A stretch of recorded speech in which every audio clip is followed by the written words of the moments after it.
Welcome to San Diego.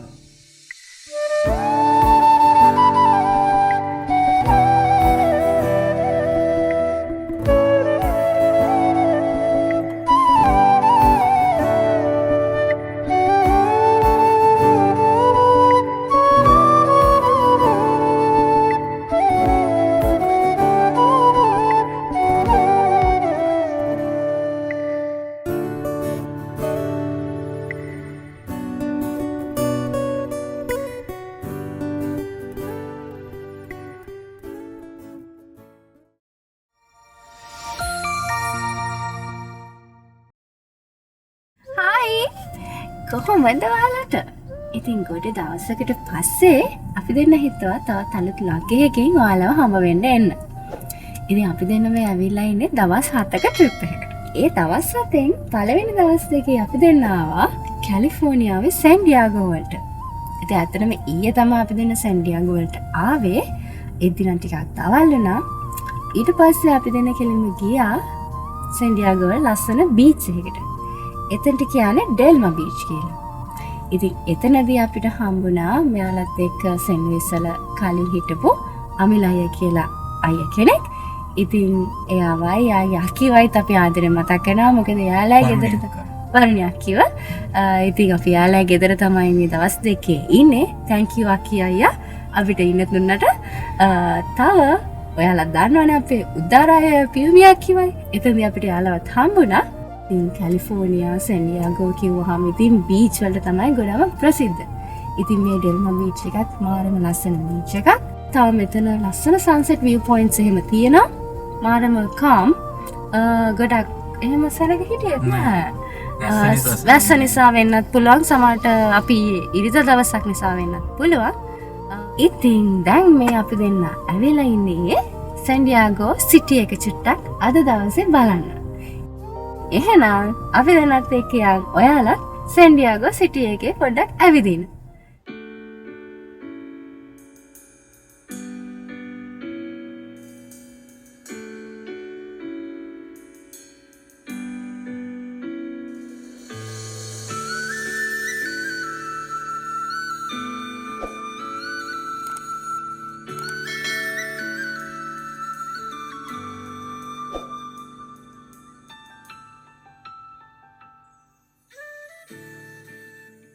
ඉතින් ඔන්න මම මුලින්ම ආවා සෑන් ඩියාගෝ බේ ඒරියා එකට.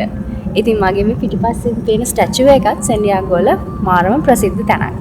ඉතින් ඒකෙත් පොඩි ලස්සන කතාවක් තියෙනවා. ඇත්තටම මේ ස්ටැචුව එකේ තියෙන්නේ නාවික හමුදා නිලධාරියෙක් පොඩි ගර්ල් කෙනෙක්ව කිස් කරන එකක්. ඉතින් ඒකේ කතාව වෙන්නේ දෙවන ලෝක යුද්ධය ඉවරනවායි කියලා එයාලට ආරංචි වුණාම නිව්යෝර්ක් ටයිම්ස් ස්ක්වයර් එකේ ඉස්සරහා හිටපු නාවික හමුදා නිලධාරියෙක් එයාගේ ළඟ හිටපු ගර්ල් කෙනෙක්ව කිස් කරලා තියෙනවා සතුට සමරන්න. ඉතින් තවත් අය ඉඳලා තියෙනවා එතන මේ විදිහට ඒ වගේ ළඟ හිටපු ගර්ල්ස් ලව කිස් කරපු. ඒ වුණාට මෙයාලගේ දෙන්නගේ ගත්ත ෆොටෝ එක තමයි ප්‍රසිද්ධ වෙලා තියෙන්නේ. ඉතින් ඒ නිසා සෑන් ඩියාගෝ බේ එකේ මේ ස්ටැචු එක මෙතන මෙහෙම හදලා තියෙනවා.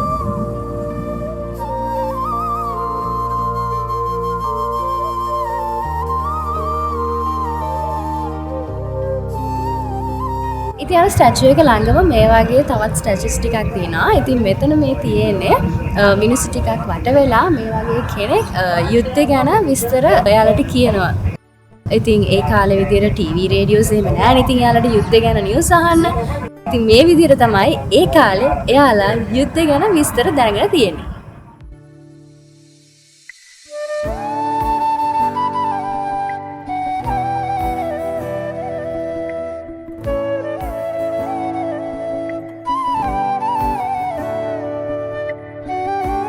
ඉතින් අපි දෙන දැන් මේ හදන්නේ මෙතන තියෙනවා ෆ්ලැග්ෂිප් ක්‍රූස් කියලා ටුවර් එකක්.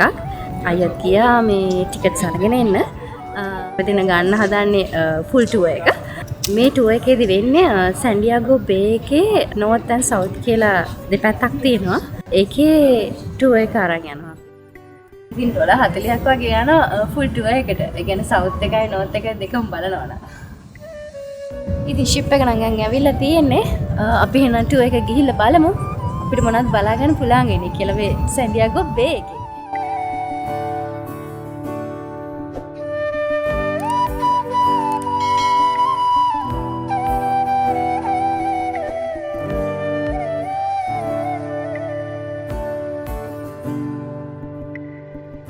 දැන් අපි මේ ඉන්නේ ෂිප් එකේ අපර් ලෙවල් එකේ.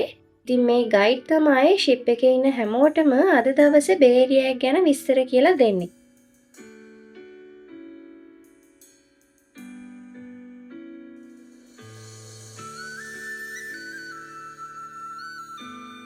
සාමාන්‍යයෙන් මේ බේ ඒරියා එක ඇතුළේ විතරක් බෝට්ටු 1500ක් 2000ක් විතර බලා ගන්න පුළුවන්. ඉතින් මේ තමයි ඇමරිකාවේ නාවික හමුදා ශක්තිය. ගයිඩ් කියන විදිහට ඇමරිකාවේ නාවික හමුදාවට අයත් එයාර් කැරියර්ස් 13න් 7ක්ම මේ සැන්ඩියාගෝ බේ ඒරියා එකේදී බලා ගන්න පුළුවන්.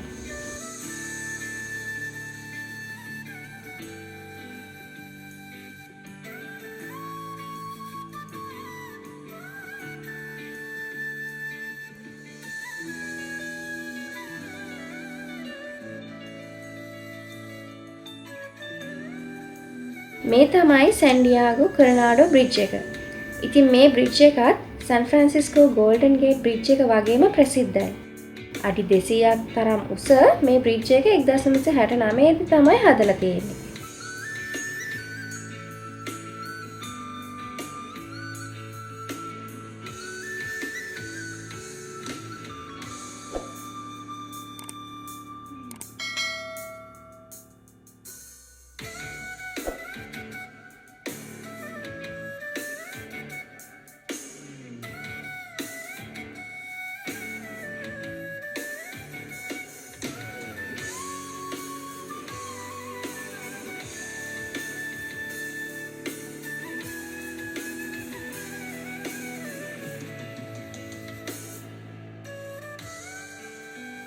මේ තමයි සැන්ඩියාගෝ වල සබ්මරීන් බේස් එක. ගයිඩ් කියන විදිහට මේ බේස් එකෙන් බටහිර පැසිෆික්, ඉන්දියානු සහ පර්සියානු සාගරවල ඔත්තු බලන්න තමයි මේ සබ්මරීන් ගොඩක් වෙලාවට යොදාගන්නේ.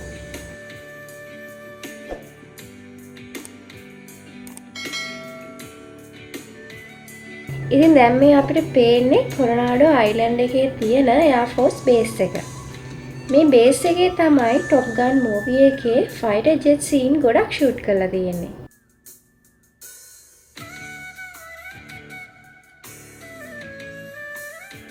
අපි දෙන්න ෆ්ලැග්ෂිප් ක්‍රූස් එක ගිහිල්ලා ආවා.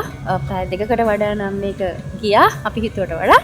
ඉතින් දැන් ඊළඟට යන්න හදන්නේ ඔයාලට මේ මගේ පිටිපස්සෙන් පේන්නේ USS Midway එක. ඒක දෙවන ලෝක යුද්ධයේදී පාවිච්චි කරපු ලොකුම එයාර්ක්‍රාෆ්ට් කැරියර් එකක්. දැන් ඒක සම්පූර්ණයෙන්ම කෞතුකාගාරයක් බවට පත් කරලා තියෙන්නේ.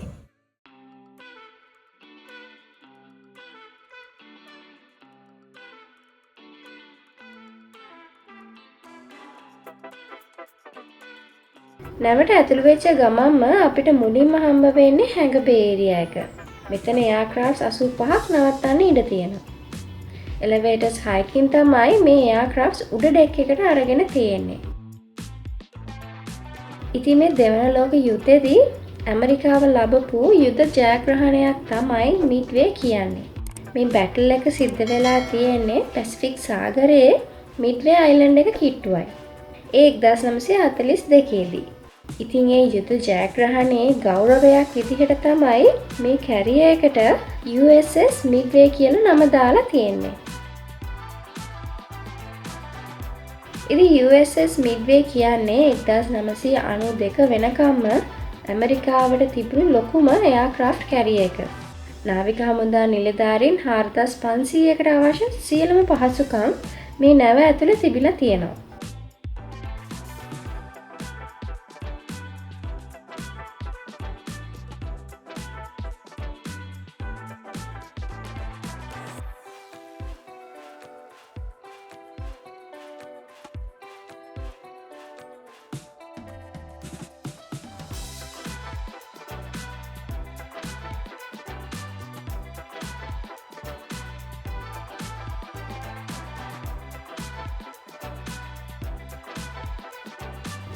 මේ තමයි නැවේ මේන් ඩෙක් එක. මෙතනදී අපිට ඇමරිකානු හමුදාවට අයත් තිබුණු හෙලිකොප්ටර්ස්, ෆයිටර් ජෙට්ස් වගේ ගුවන් යාන කීපයක් බලා ගන්න පුළුවන්. මෙතන උඩ මෙහෙම අපිට පෙනුනට නැව උඩ අක්කර 4ක ප්‍රමාණයක් තියෙනවා. ඒ තරම් ලොකුයි මේ USS Midway නැව. දැන් තියෙන ගුවන් යාන ප්‍රහාරක නෞකාවල අක්කර 4.4ක් තියෙනවා කියලා තමයි මෙතන අපිට විස්තර කියන කට්ටිය කිව්වේ.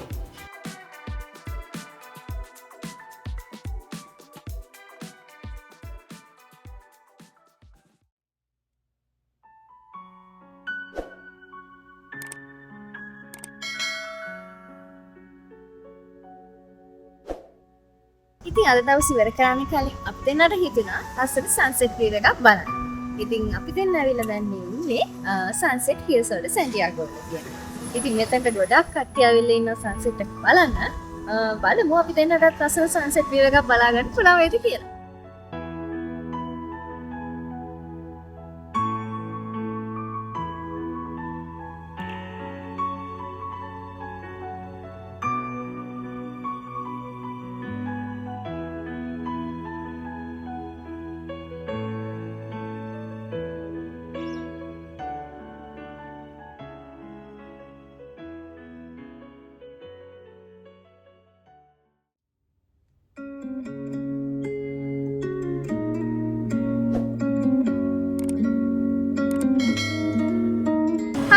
Good morning. ඉතින් අද අපි සැන්ටියාගෝ වල ඉන්න දෙවෙනි සහ අන්තිම දවස. ඉතින් අපි දෙන්න ආවා තවත් මෙහි තියෙන ලස්සන තැනක් බලන්න. ඉතින් මෙතනට කියන්නේ ලහොය කෝව් කියලා. මෙතනදී අපිට බලන්න පුළුවන් sea lions ලව pelicans එහෙමත් ගොඩක් ඉන්නවා. ඔයාලට තව ටිකකින් sea lions ලගේ සද්ද එහෙමත් ඇහෙයි. හරිම ලස්සනයි මෙතන. මේකත් beach එකක්.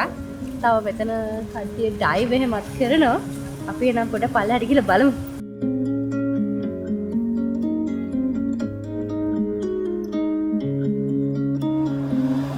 මේ ඔයාලට පේනවා ලස්සන sea lions ලා ගොඩක් ඉන්නවා. තව පීනනවත් එක මෙතනත් ඉන්නවා.